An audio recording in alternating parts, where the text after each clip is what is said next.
Broadcast is now starting. All attendees are in listen-only mode.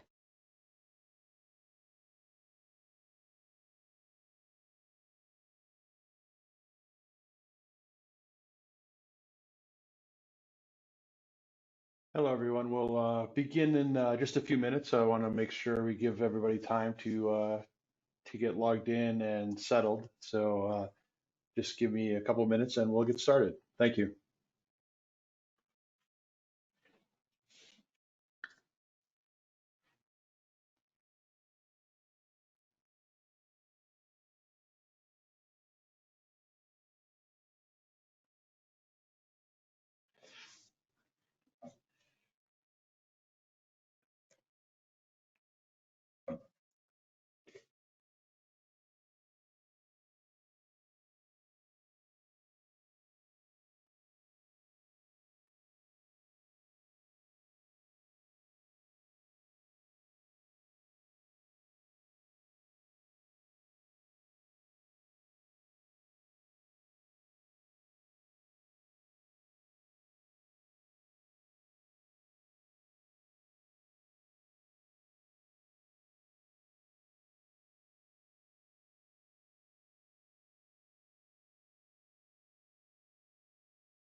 Maybe just one more minute or so.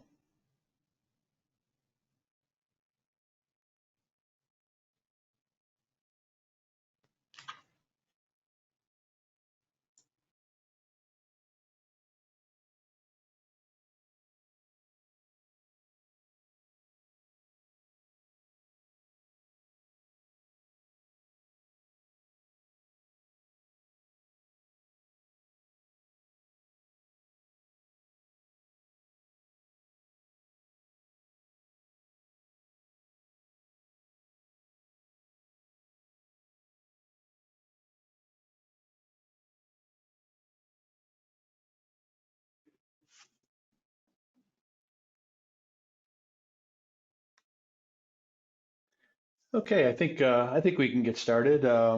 Thank you very much for joining me today. Good morning or good afternoon to you, depending on where you find yourself today. My name is Hugh Peterson. I am the product manager for standard imaging for our DoseView line of products. That includes our DoseView 3D, which I'll be discussing today, as well as our DoseView 1D and the DoseView software. So I will today's talk will just kind of be an overview of the DoseView 3D and its software. So I will kind of run through that. First things first, if I can get my PowerPoint to move, there we go. Just a little bit of what I call housekeeping. Today's webinar will be recorded for further future review. You will receive a link for the recording, and you can either feel free to kind of review it again if you want, or share it with colleagues that may not have been able to attend today. So feel free to share that as you will, or review it.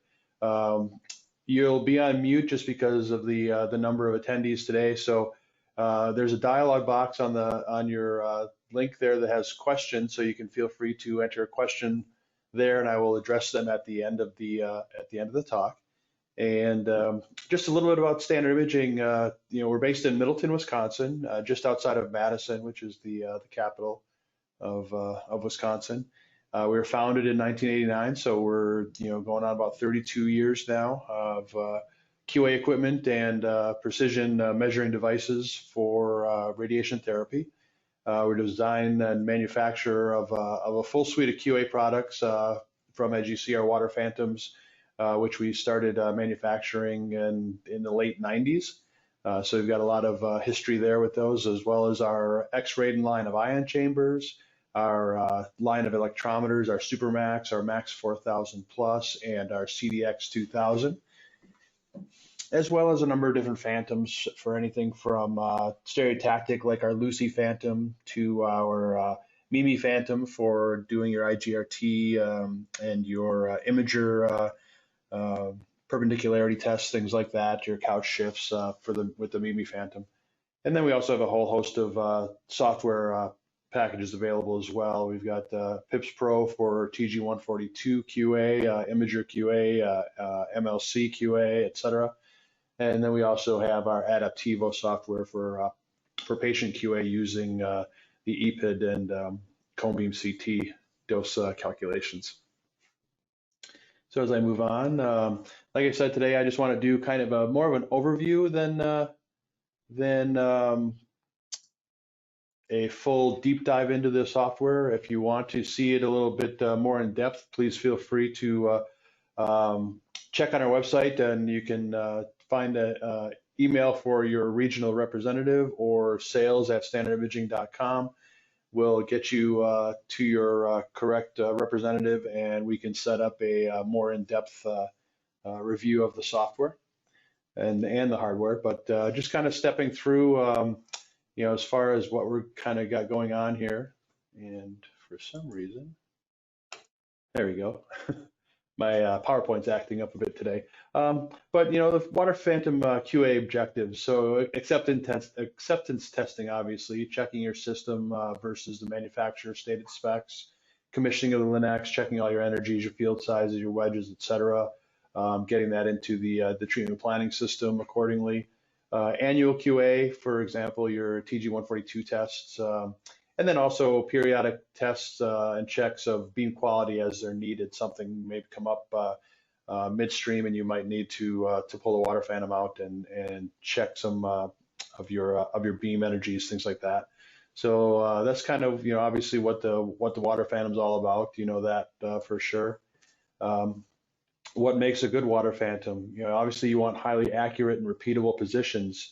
You want to be able to produce high quality raw measurements, so you don't have a lot of post-scan processing to do. Kind of want to see kind of what you see is what you get kind of situation for your measurements.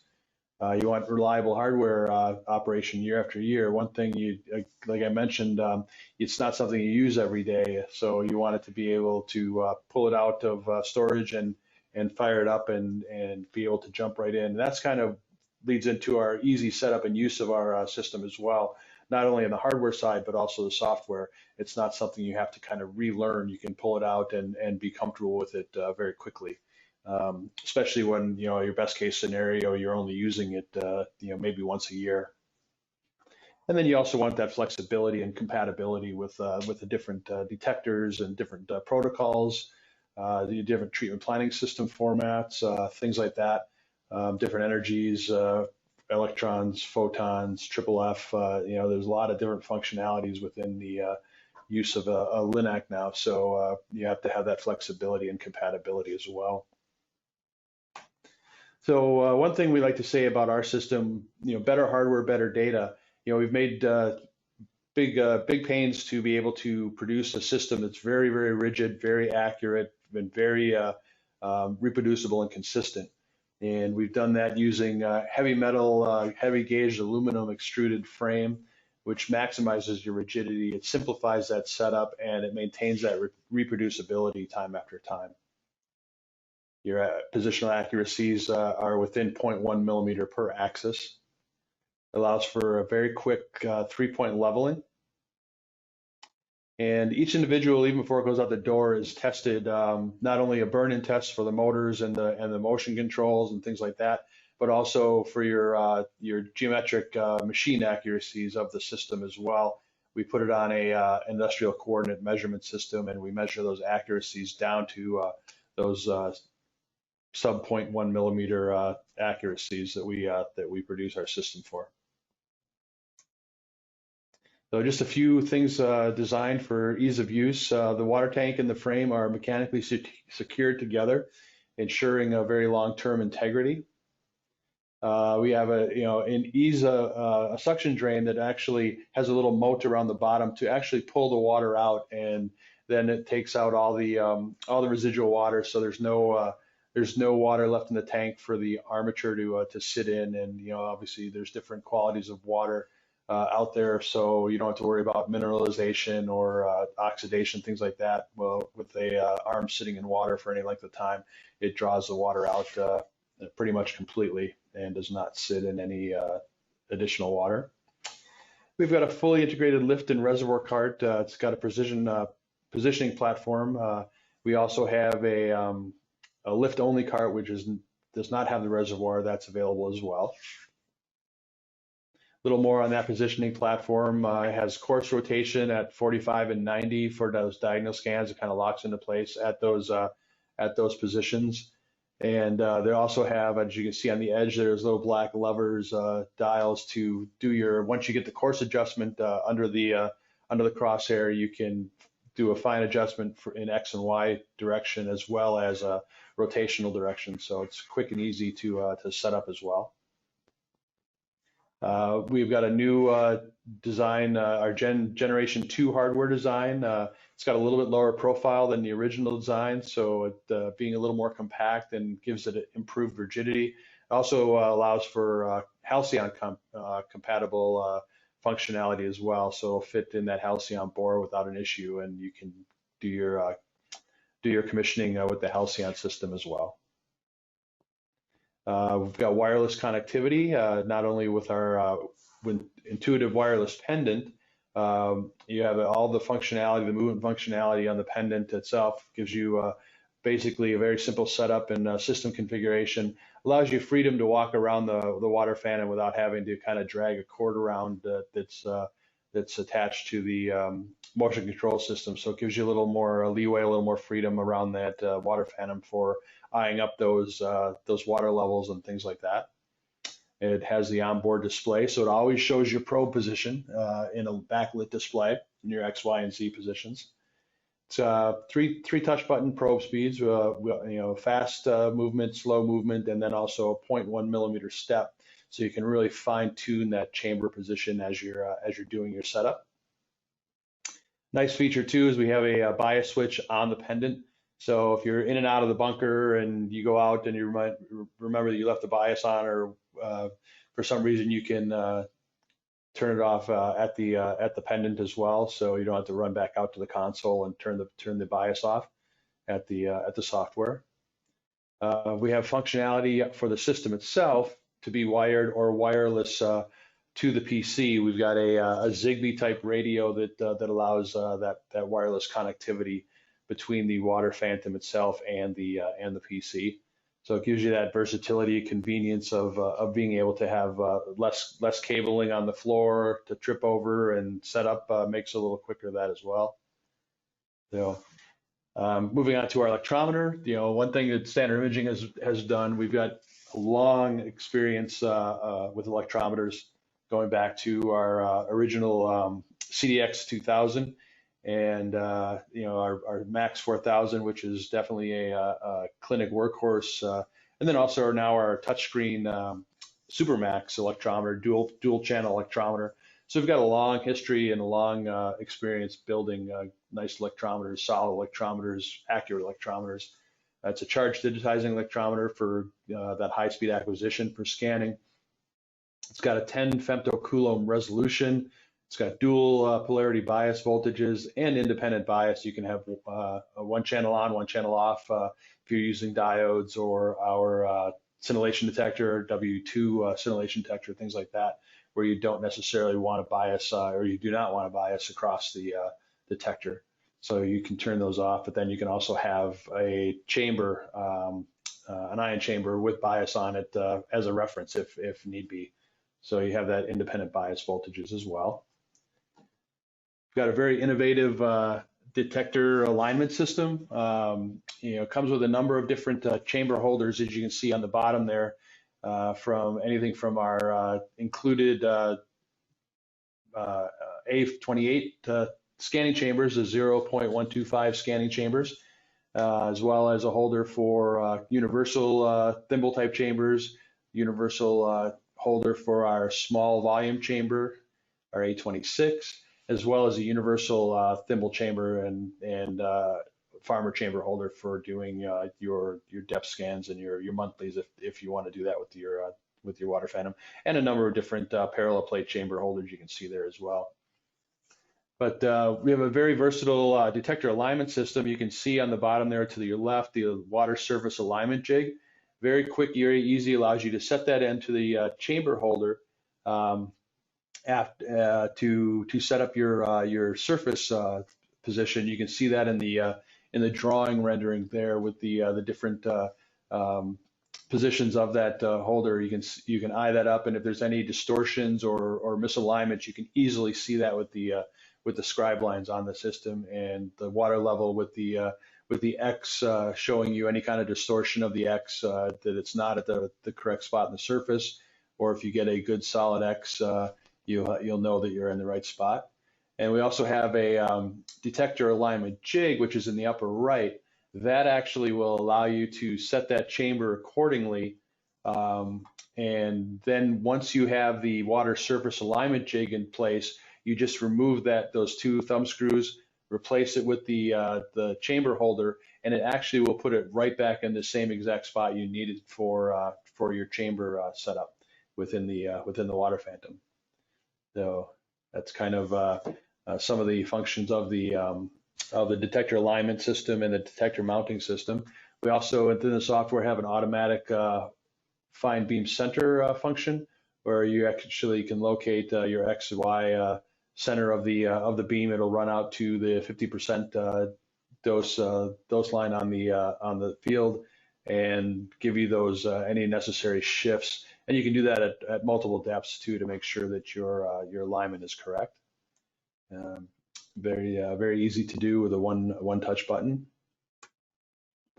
Our ion chambers, along with electrometers, we've got a long history of ion chamber expertise, going back to probably the early 70s with the X-rated line of ion chambers, anywhere from our very small stereotactic micropoint chambers, our A26, up to our very large spherical chambers for atmospheric and environmental measurements. But the system includes two of our A28 scanning chambers. Like I said, the 0.125 cc volume chamber. It's a spherical collecting volume. So as you're doing in plane and cross plane, you get very good equivalent readings. So you don't have to do any kind of adjustments for an elliptical collecting volume. It is a spherical collecting volume. The material is homogeneous throughout, C552 plastic in the collector guard and shell. So there's very low Z material. There's no metal in the beam. There's no graphite to chip or flake. They're very robust, and that robustness allows us to offer a 5-year chamber warranty off the shelf and ready to go. We also have a 10-year available warranty as well, because we're very confident in our ion chambers. And then, like I mentioned, we have a whole complete offering of detectors from the ion chambers I mentioned, 0.6 cc farmer chambers, the micro chambers, the scanning chambers. We also have a couple of different diodes, both a vertical or a horizontal orientation diodes. We also have our commercially available W1 and W2 scintillators, the first commercially available scintillators for point measurement and scanning. For small field, those are 1 millimeter by 3 millimeter or 1 millimeter by 1 millimeter detectors. So very small measurements for those for small field. Jumping now into the software, it's a very easy web-based software to use. We kind of threw out the old software a few years ago, rewrote it from the ground up for ease of use and functionality, and we now have the new DoseView software. So it's a very easy left to right, top to bottom navigation, kind of like you're used to with any kind of Windows environment. We like to say there's no hidden features. Everything is at your fingertips. You don't have to go digging for functions and things like that. Everything is right there for you. We have very intuitive menus for scan queue setup, for measurement, and for analysis of the scans. So it's an easy step through to do all those, and I'll kind of jump into that a little bit after this slide. We'll jump into the software and kind of show you just how easy that is. So we'll do that let's do that right now. So You'll see here, this is our splash screen, our title screen. You can see there's two functions here. We've got the DoseView 3D and the DoseView 1D.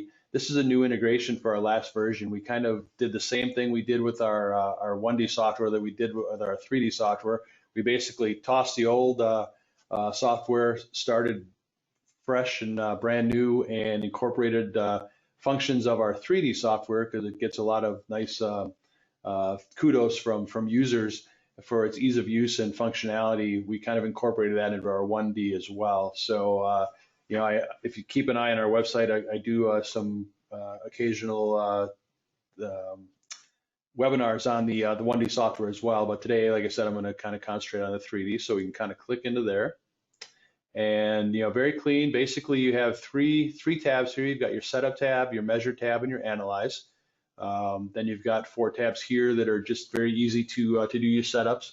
You can set up your actual clinic itself, or any number of clinics. If you're a consulting physicist and have more than one clinic, you can certainly add new clinics very easily. Just name, location, etc. Just different components of information. You can also add your machines. So for this demo clinic, for example, I've got my demo data linac. Put in your different energies and modalities. Seeing here, I've got a 6 MV and a 9 MeV energies on this particular linac, showing my Dmaxs as well. Those will come into play later when we do any depth measurements or any dose conversions, things like that. So we got that functionality as well as for those. Our detectors, similarly, you can add in any detectors. They don't have to be standard imaging detectors. We work just as well with any other manufacturers' detectors for our scanning system as well. Similarly, you just add in the particular information for the chamber and save that, and then you have them in your library here. I'm going to skip over scan queues just ever so quickly and jump into preferences. This is just, kind of self-explanatory, what your CSV delimiter is, if they're separated by commas or semicolons, spaces, tabs, etc. Your decimal separators, depending on where you are in the world and what language your operating system is on your PC. You can choose either periods or commas to separate those decimals, different date formats and different time formats as well. Those are kind of self-explanatory also. So I'm going to jump back to scan queues and just kind of show you how easy it is to produce a specific scan queue. You'll see here you've got a few different things. You've got the ability to add a new one, combine some existing ones. You can copy and edit existing scan queues as well, so you don't have to kind of reinvent the wheel. You can just kind of grab one. Say you have a 6 MV scan queues all set up. You can copy that one, rename it, and then edit it to say 10 MV if you want. So it's a very easy functionality to do. For example, here I'll just set up a quick one. You'll see you have your different components here, and you'll see these are all marked as not set. So nice thing about this, it kind of walks you through and shows you where you are in the process and what you need to do. So I will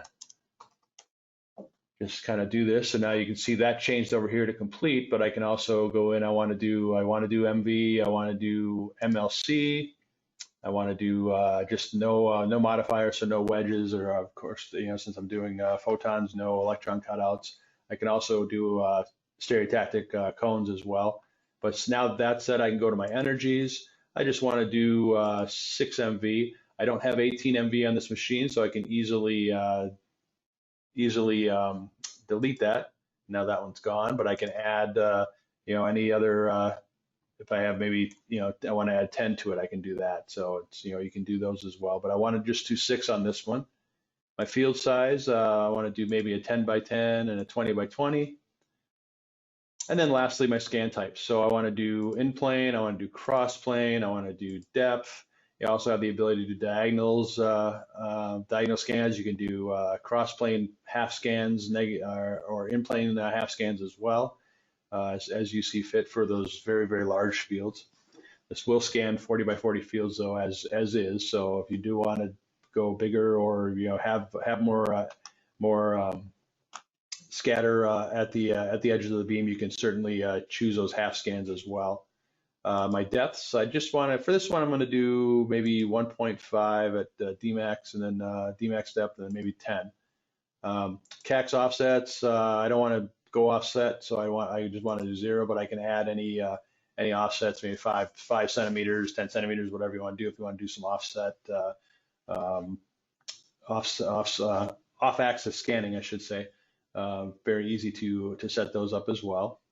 And lastly, now that added, once I chose my scan types, it also added scan mode.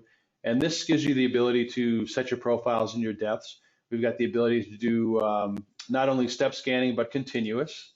We can do either a single zone or a multiple zone. So if I wanted a higher resolution, say in the shoulder and penumbra region, you can see here, I've set that to be a slower speed at 5 millimeters per second, where I'm setting the speed on the tails and the flat region at 15, so that'll speed up accordingly there.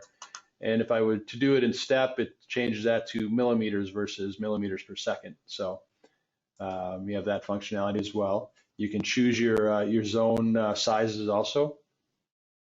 And then you can choose your overscan distances if you want to do a specific distance itself, or if you want to do a percentage of the full width half max, you can do that as well. So that's what you have here for doing your different scans. You'll see now here with the parameters I checked, the 6MV and the different field sizes and depths, I have a total of 10 scans, so it shows you that as well. So I'll save that, and there's my scan set right there. I can look at that. You know, back when I go into the measure component accordingly here. And I just need to then choose my machine.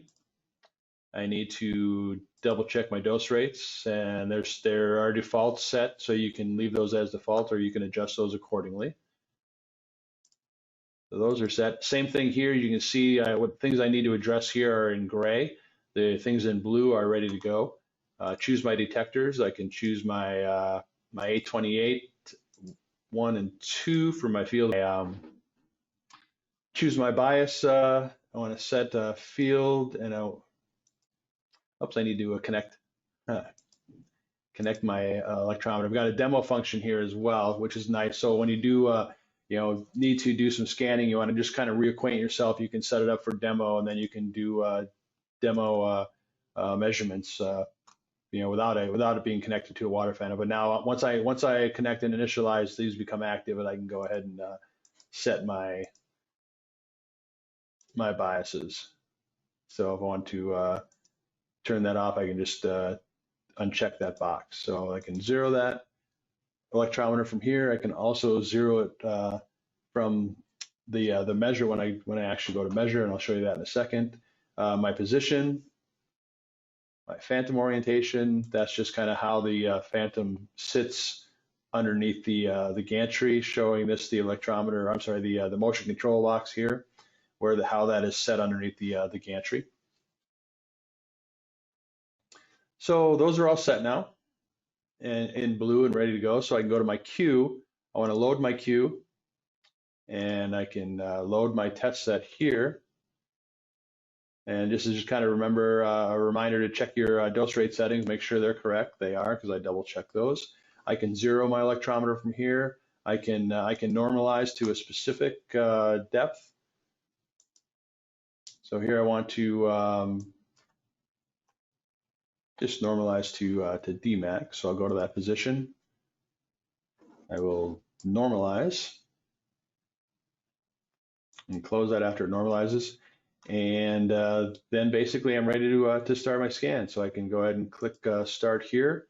A nice feature, you'll have a green marker here showing you which scan is active, and then also a percentage of completion. You'll see my depth scan starting here, and then I'll move on to my cross-plane and in-plane scans. So while those are going, I'm going to jump over to the analyze. And nice thing about the system too is that you can kind of go into different menus and while you're actively scanning, and it won't interrupt the scan. You're still scanning in the background. I can load up maybe a particular scans that I want to take a look at. Let's see, I'll take a look at the first three, and I'll look at that depth as well. So I can bring those in. There's my scans. These are just, again, just demo scans. So um, they're not true to form as far as scans would be, but they kind of give you a representation of what we're looking at. And then the depth scan as well. You know, these are obviously electron scans, but they can get the idea. So you have a whole host of different tools here. A couple different smoothing algorithms you can use, either boxcar or Gaussian. You've got a couple different normalization. I'm sorry, point edit. First, you can edit the individual points on this scan. You've got a few different normalizations. You've got normalized to a value, normalized to a specific, or normalize it to the max point. You can normalize it to a specific depth. You've got the ability to do a shift for your scan as well. And then you can also convert to dose. So accordingly down here, you'll see whether it's either ion based or dose. You can click on that. It'll bring up this little menu here. And since you had entered your chamber diameter when you entered your chamber, it will know what your chamber drop. It'll give you your practical range. You can choose your protocol, either TG51 or TRS398. And this is just a note if you're out of the measure page, kind of saying, hey, you've got a difference now. I need to change my field size or need to change my energy. So it's just a little indicator. So let me change this to dose real quick. Now I see that converts to dose. You can always see the different filters if you have any of the Gaussian smoothing filters on, or any point edits or shifts, things like that. It'll show up in this filter area right here, so you'll be able to see that. You can always clear those. You can remove that last one that I did, so I want to move it back to an ion-based measurement versus dose. I can do that. It removes that. But quick going back to measure. So now, I reset my field size that it told me to reduce, and now I'm ready to move on to my my next 10 by 10s. So now it's doing that second batch of scans. So anyway, jumping back to analyze here, you've got your different metrics here showing you your full width half max, your beam center, your edge, your penumbra widths, your max percentages for the central, your minimums, your flatness and symmetry, things like that. For our depth scan, similarly, you have your different pertinent percentage points for electrons, as well as photons if it was a photon scan. So you've got that functionality. You've got a number of different export options. Anything different types for, you can export into Eclipse, into Monaco, Electa's QA component Aqua, Philips Pinnacle, Raysearch Rayplan. You can export them as DoseView files. So if you have the DoseView software on another computer, you can easily transfer those over and import them as and be able to kind of scrutinize those. You can export as a CSV. You can do your PDD tables or TPR from those PDDs. It's got a lot of different export types that are included with the system at no extra cost. Also had the ability to import. So not only can you import those DoseView from another system, the DoseView format, but you if you have legacy scans from, say, a PTW or an IBA scanner, you can also import those legacy scans for comparison to more recent scans done with the DoseView. So that's kind of a quick overview. You do have also some different. You can zoom in on different regions, things like that. So you've always got that functionality as well. You can do your tags to see where we're at and what the relative ionization is. You can always snap back to home too, so you always get quickly, easily get back to the home image of the thing. If you have any filters set, so if you're maybe have done a shift or anything like that, you can always show your raw. The nice thing about this too is your raw data is always there. Even if you do some post-scan processing, your raw data is always available to you and saved. So you can always revert your scans back to raw if need be. So, but that's kind of a quick overview of the software. Like you said, or like I said, you can easy navigation through it, easy scan queue setup, things like that. Very quick and intuitive software. It gives you the different things that you need to do for scanning to get your commissioning data into your treatment planning system. But I'm going to kind of, let's see, jump back into my, there we go.